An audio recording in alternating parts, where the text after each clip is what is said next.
The human perspective. Chapter 5. The Babel Tower. The Babel Tower is the shortest story of the four, comprising 9 paragraphs. The story appears out of sync with all the exhaustive descriptions of the family tree described before and after. The fact that it has been included in the Bible means it has importance. Some lessons exist in it that can teach us something of relevance. After reading the story multiple times, I came to realize how profound are the messages described in such a short story. It talks about the reaction of humans to new technologies, the constant wish of humans to reach greatness, to be admired by others, and the consequences of its failure. The fact that a long and exhaustive family tree is described between the 2 stories hints about something we had forgotten in the 20th century. The fact that all humans come from the same place. It is by itself an important reminder. It reminds us that the essence of all man comes from the same origin. While it is not connected directly to the story of Babel, it is a message we cannot ignore. Eventually, all 4 stories constitute a certain notion of our origin. They are directing us toward a beginning, one that unifies all humans under the same umbrella. The length of the dynasty of humans description between Cain and Abel to Noah, and then between this story to the next, shows us our commonalities and emphasizes the need for time. In our current day and age, we reach a point in which we are concentrated on the difference between people and have a world view concentrated in a short span. This is partly because of the speed of information and the loss of origin we are so proud of. The deconstructionism promoted in recent decades by all minority groups emphasizes how different we are, promoting a notion of division and fear. The distancing of the young generation from ancient text allows this notion to prevail, and the Bible is only one example. Another example is the loss of interest in the current generation of ancient texts, such as the Republic of Plato. Humans without roots are weak and confused as they do not see the origin of our current existence, making them vulnerable to the folly of diversity. Time is a universal concept to guide all things, and the capacity to understand that really important things take time is part of maturing into the world. The current technology changed time and our capacity to navigate in it. The instant mentality of our current age prevents people from making meaningful things and robe humans from seeing the macro picture and the development of events.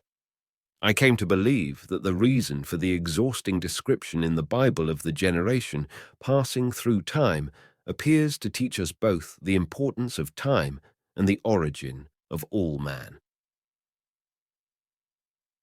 Chapter 10 describes a list of descent that multiply and cover the earth. At the end of each family tree, the same paragraph appears. Genesis 10:20, 10:31.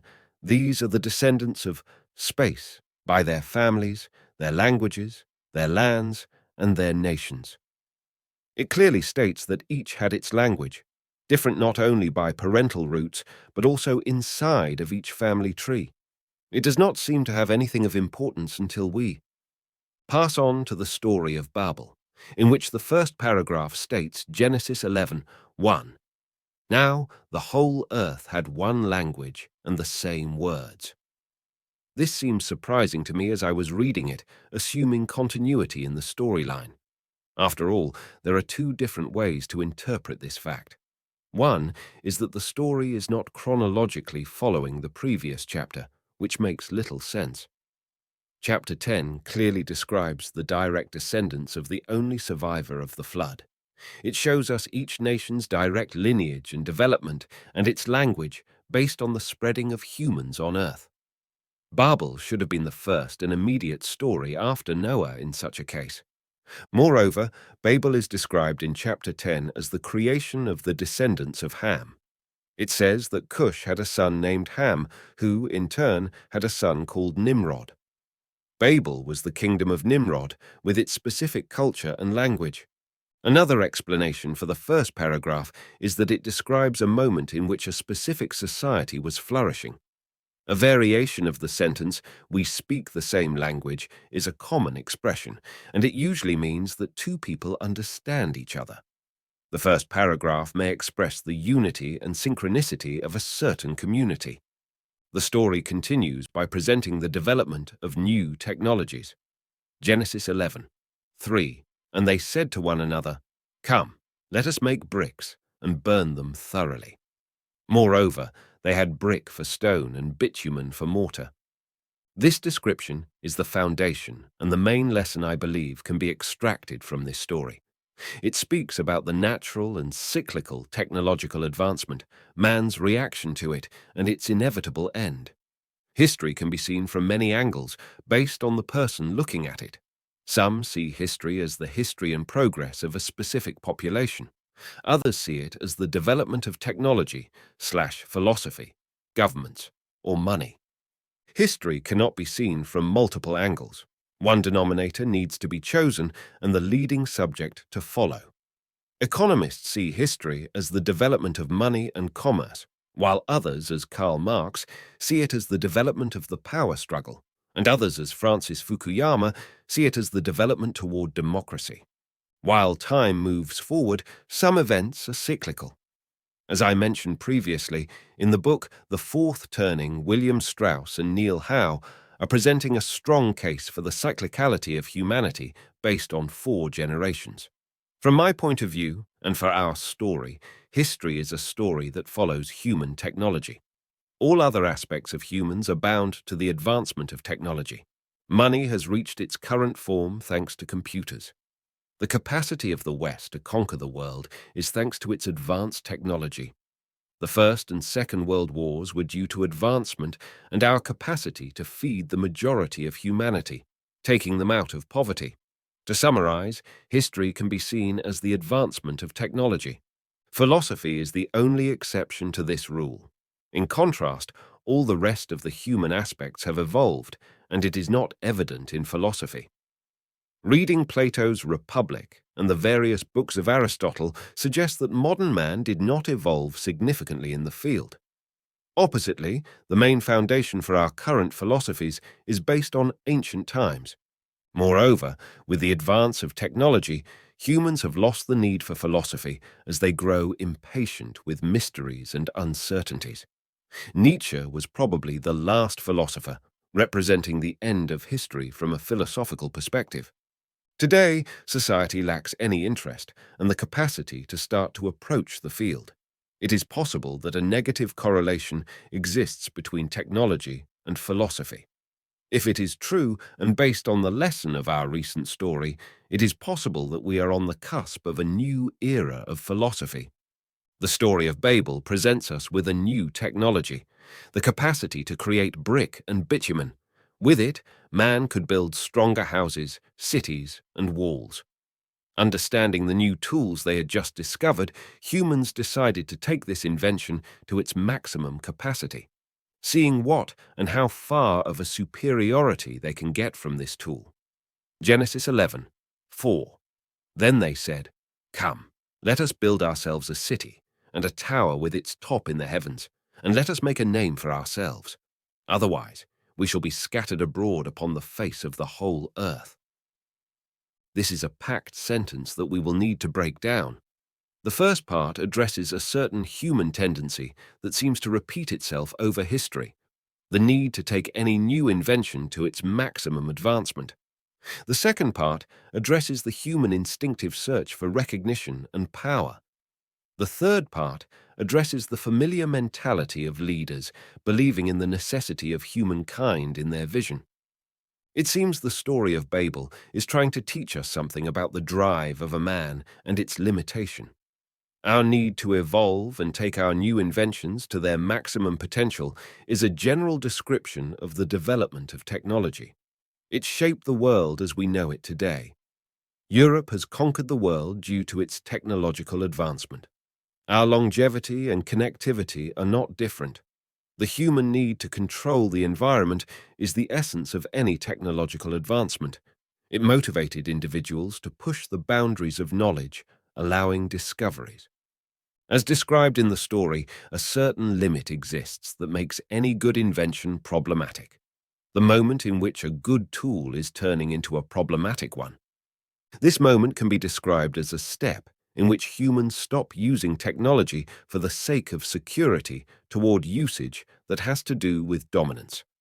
I believe this rule is true regarding any usage of a tool. It transcends the human need for life to a need for power. Such a development repeats itself over and over throughout history, making it one of the most constant behaviors found in human development. In our story, the creation of the tower is a simple example to understand. Building walls and solid houses are needed for the protection of life, while the creation of a tower is a show of power created for domination. The second lesson we will address has to do with the need for recognition. This is part of the human experience. It allows us to create societies and keep them peaceful. I believe this passage is there for two reasons. First, to show us that this ambition eternally exists in all of us. It is an important recognition worth passing from generation to generation. It can help the youth recognize this drive in themselves and help them understand better the world around them. The second reason is to explain to us the cause of many tragic social ends. It is not obvious that humans will constantly search to advance and develop new technology. The need to push the technologies to their maximum is even more surprising.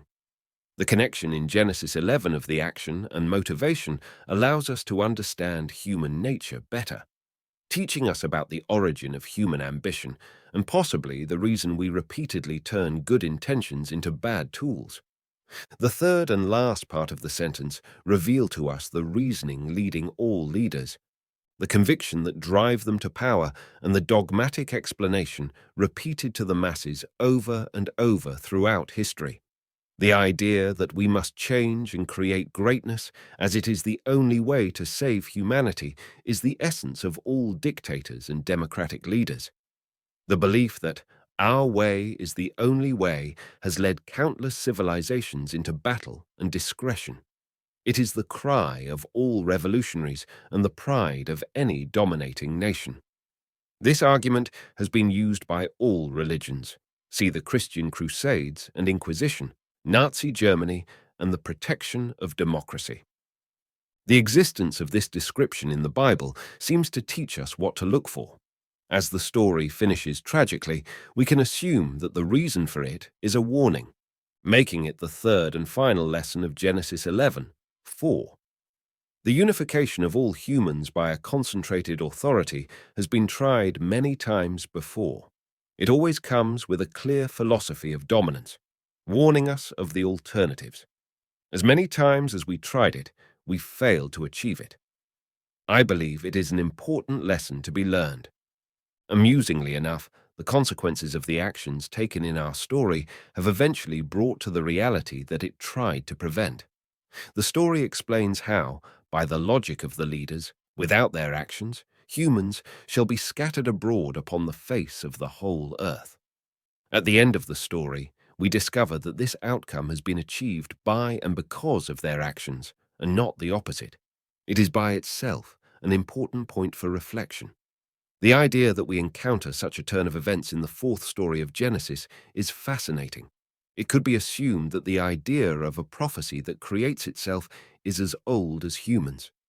In case it is true, it is one of the biggest and most important lessons we can learn from the book about how to interact with the universe. The phenomenon of thoughts, normally negative, that creates behavior that eventually brings an event to be. It is the basis of many movies and novels created over the centuries. It's part of the human experience and one of the tragedies known to man. As the explanation presented at the story's beginning for the creation of the tower and its consequences are written almost word for word, it is possible to conclude that one of the lessons presented to us has to do with this human experience. It is a warning to all, showing us that many times it's better not to force events due to fear, as fear can create itself. The Taoists called it the Wu Wei, meaning the power of not doing, a concept that can be found in the Tao Te Ching and Zhuangzi. The concept of a prophecy that creates itself is extremely powerful, and it hides in it some fundamental rules about the world we live in. First is the law of cause and effect, dictating that nothing is happening by itself. Every event has a cause that creates an effect, which in turn creates a cause. The Babel story is just that. A technology developed to prevent a disaster creates capacity that creates ambition, eventually bringing a disaster. It is part of everyone's lives, making it an important part of the lessons we all need to learn to better navigate our reality. The second rule has to do with the power of the mind. We are limited in what we see subjectively from the totality of the objective reality. Our concentration and the way we decide to see the world create loopholes building themselves. The idea that a guy with a hammer sees everything as nails summarizes this notion. We should be careful about what we wish for or are afraid of. It builds itself and affects us as we concentrate on it. Alan Watts said once, "You should be careful of what you ask for, as you can, by mistake, finish by having it." It is an important lesson to be learned, as it reminds us of our power in shaping our outcomes. The Bible reminds us of this notion and shows us the universality of this effect. It shows us how the world is working, meaning the cause and effect of the universe, and the power to control it to a certain extent, an effect that can also be called self-fulfilling prophecy.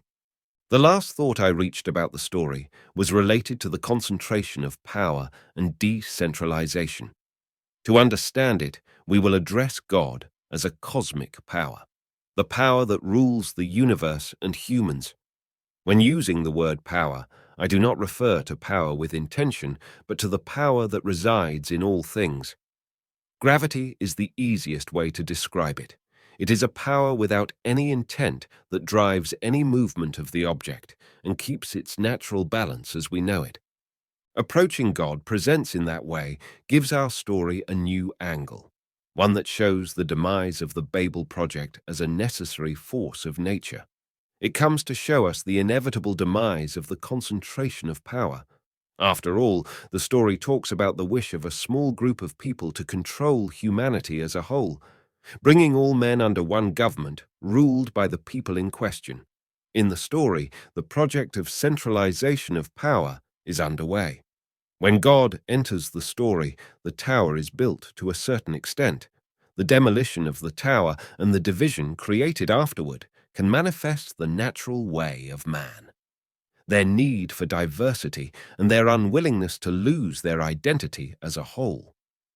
It teaches us how unnatural is the idea of power concentration, showing us our natural inclination towards decentralization, warning us of the inevitable end of any trial to defy it. History is living proof of that notion.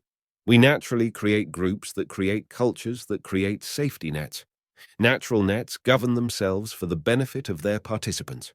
All attempts in human history to centralize and control government and power failed and brought suffering. I believe that the need of each individual to self-govern and hold his freedom in his hands is fundamental to all humans, regardless of place, time, and race. After finishing our 4 stories, the Babel story reminds us of it and asserts it as a fundamental aspect of the human experience. Maybe this is the reason for the inefficiency and misery of our current generation. Maybe we are just living the fall of our own Babel story.